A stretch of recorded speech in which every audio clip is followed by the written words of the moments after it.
Política libro tercero, capítulo primero. Del Estado y del ciudadano. Cuando se estudia la naturaleza particular de las diversas clases de gobiernos, la primera cuestión que ocurre es saber qué se entiende por Estado. En el lenguaje común esta palabra es muy equívoca, y el acto que según unos emana del Estado, otros le consideran como el acto de una minoría oligárquica o de un tirano. Sin embargo, el político y el legislador no tienen en cuenta otra cosa que el Estado en todos sus trabajos, y el gobierno no es más que cierta organización impuesta a todos los miembros del Estado. Pero siendo el Estado, así como cualquier otro sistema completo y formado de muchas partes, un agregado de elementos, es absolutamente imprescindible indagar ante todo qué es el ciudadano, puesto que los ciudadanos en más o menos número son los elementos mismos del Estado. Y así sepamos en primer lugar a quién puede darse el nombre de ciudadano y qué es lo que quiere decir, cuestión controvertida muchas veces y sobre la que las opiniones no son unánimes, teniéndose por ciudadano en la democracia uno que muchas veces no lo es en un Estado oligárquico. Descartaremos de la discusión a aquellos ciudadanos, que lo son solo en virtud de un título accidental, como los que se declaran tales por medio de un decreto. No depende solo del domicilio el ser ciudadano, porque aquel lo mismo pertenece a los extranjeros domiciliados y a los esclavos. Tampoco es uno ciudadano por el simple derecho de presentarse ante los tribunales como demandante o como demandado, porque este derecho puede ser conferido por un mero tratado de comercio. El domicilio y el derecho de entablar una acción jurídica pueden, por tanto, tenerlos las personas que no son ciudadanos. A lo más, lo que se hace en algunos estados es limitar el goce de este derecho respecto de los domiciliados, obligándolos a prestar caución, poniendo así una restricción al derecho que se les concede. Los jóvenes, que no han llegado aún a la edad de la inscripción cívica, y los ancianos que han sido ya borrados de ella, se encuentran en una posición casi análoga, unos y otros son ciertamente ciudadanos, pero no se les puede dar este título en absoluto, debiendo añadirse, respecto de los primeros, que son ciudadanos incompletos, y respecto de los segundos, que son ciudadanos jubilados. Empléese, si se quiere, cualquiera otra expresión, las palabras importan poco, puesto que se concibe sin dificultad cuál es mi pensamiento. Lo que trato de encontrar es la idea absoluta del ciudadano, exenta de todas las imperfecciones que acabamos de señalar. Respecto a los ciudadanos declarados infames y a los desterrados, ocurren las mismas dificultades y procede la misma solución. El rasgo eminentemente distintivo del verdadero ciudadano es el goce de las funciones de juez y de magistrado.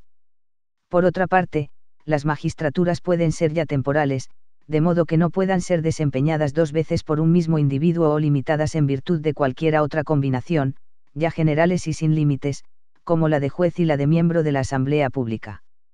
Quizás se niegue que éstas sean verdaderas magistraturas y que confieran poder alguno a los individuos que las desempeñan, pero sería cosa muy singular no reconocer ningún poder precisamente en aquellos que ejercen la soberanía.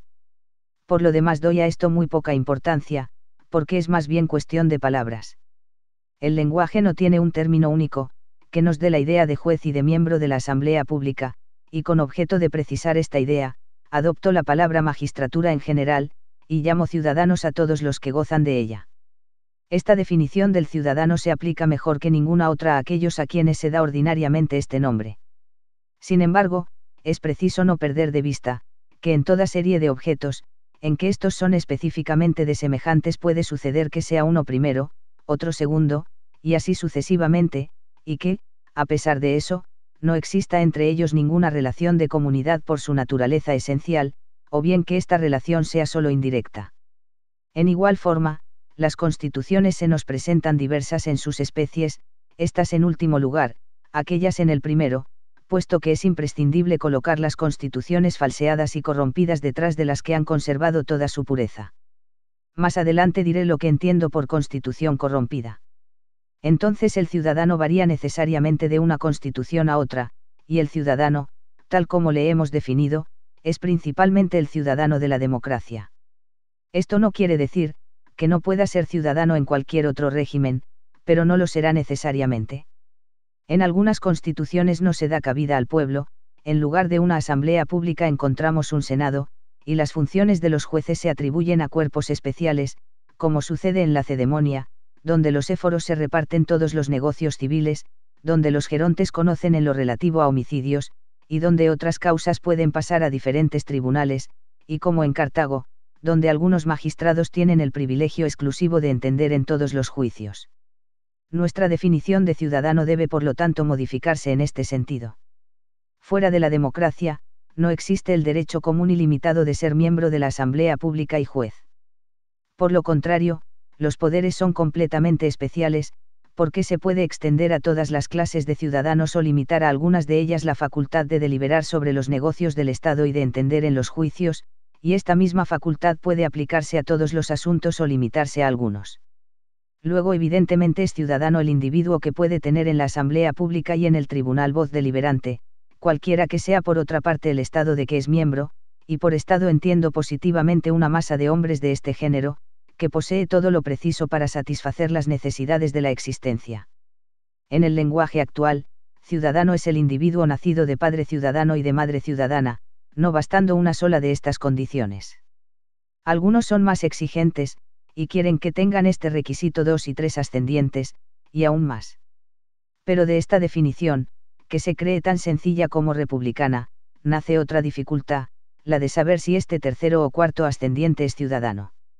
Así Gorgias de Leoncio, ya por no saber qué decir o ya por burla, pretendía que los ciudadanos de Larisa eran fabricados por operarios, que no tenían otro oficio que este, y que fabricaban larisios como un alfarero hace pucheros.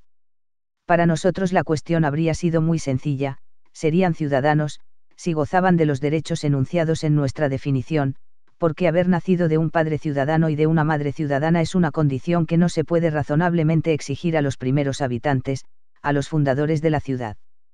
Con más razón podría ponerse en duda el derecho de aquellos que han sido declarados ciudadanos a consecuencia de una revolución, como hizo Clístenes después de la expulsión de los tiranos de Atenas, introduciendo de tropel en las tribus a los extranjeros y a los esclavos domiciliados. Respecto de estos la verdadera cuestión está en saber, no si son ciudadanos, sino si lo son justa o injustamente.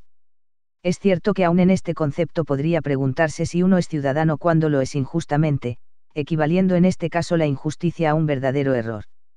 Pero se puede responder, que vemos todos los días ciudadanos injustamente elevados al ejercicio de las funciones públicas, y no por eso son menos magistrados a nuestros ojos, por más que no lo sean justamente.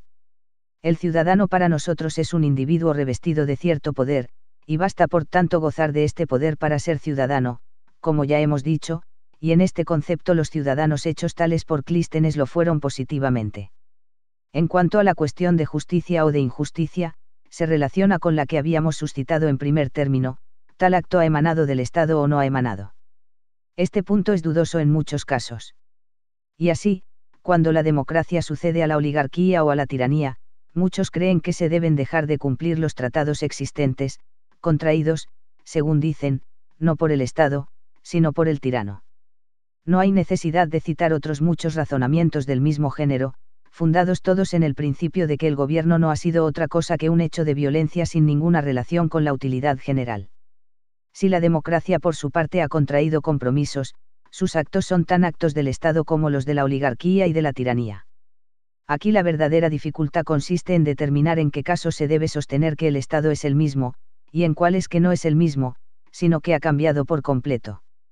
Se mira muy superficialmente la cuestión cuando nos fijamos solo en el lugar y en los individuos, porque puede suceder que el Estado tenga su capital aislada y sus miembros diseminados, residiendo unos en un paraje y otros en otro.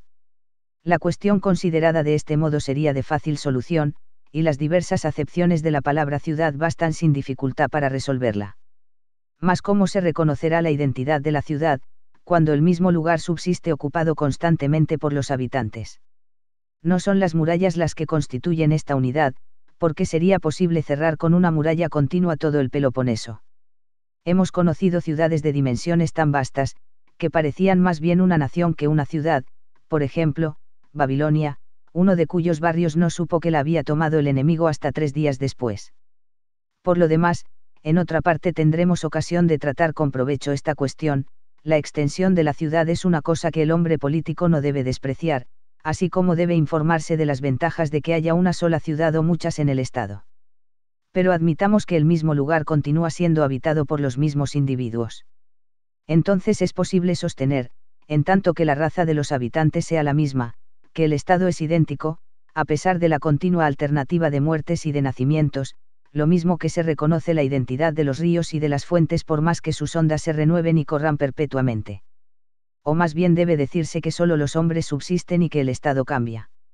Si el Estado es efectivamente una especie de asociación, si es una asociación de ciudadanos que obedecen a una misma Constitución, mudando esta Constitución y modificándose en su forma, se sigue necesariamente, al parecer, que el Estado no queda idéntico, es como el coro que, al tener lugar sucesivamente en la comedia y en la tragedia, cambia para nosotros, por más que se componga de los mismos cantores. Esta observación se aplica igualmente a toda asociación, a todo sistema que se supone cambiado cuando la especie de combinación cambia también, sucede lo que con la armonía, en la que los mismos sonidos pueden dar lugar, ya al tono dórico, ya al tono frigio. Si esto es cierto, a la Constitución es a la que debe atenderse para resolver sobre la identidad del Estado. Puede suceder por otra parte, que reciba una denominación diferente, subsistiendo los mismos individuos que le componen, o que conserve su primera denominación a pesar del cambio radical de sus individuos. Cuestión distinta es la de averiguar si conviene, a seguida de una revolución, cumplir los compromisos contraídos o romperlos.